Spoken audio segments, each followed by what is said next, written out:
So guys আমরা কোনো content খুঁজে পাচ্ছি না বাড়া। এই যে আমার এই ভাই কন্টেন্ট খুঁজে পাচ্ছে না। তুই ভাই বল না, পরে কাটে দিব, পরে কাটে দিব, তুই বল না। এই যে দেখো বন্ধুরা, এই যে আমাদের এটা একটা বিল আছে, ঠিক আছে?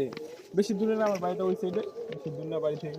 এই শালা একদিন এসে মাছ মারে, বুঝছো, চুরি করে মাছ, साले को छोड़ूंगा नहीं।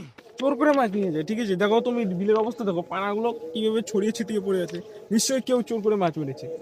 তো তোমরা যদি জেনে থাকে কেউ যদি চোর করে, দেখো জায়গাটা একটু দেখা। আরে ভাই ওই যে তোর পিছনের মালটা চুরি করে। आदमी में इतना टैलेंट कैसे होता है? কমেন্ট করবে আমাকে, কেউ যদি চোর করে তার একদম হাত পা সব ভেঙে রেখে দেবো, ঠিক আছে? তো এখানে প্রচুর মাছ আছে। এখানে কালকে পরশু এটা ছেঁকবো, বিলটা জল মেশিন দিয়ে, মোটর দিয়ে ছেঁকবো। না সত্যি করাই ছেকবি? হ্যাঁ ছেঁকবো, যত মাছ পাওয়া যাবে তোমাদেরকে সবাইকে দেখাবো। আমাদের 3 জন একসঙ্গে ছেঁকবো।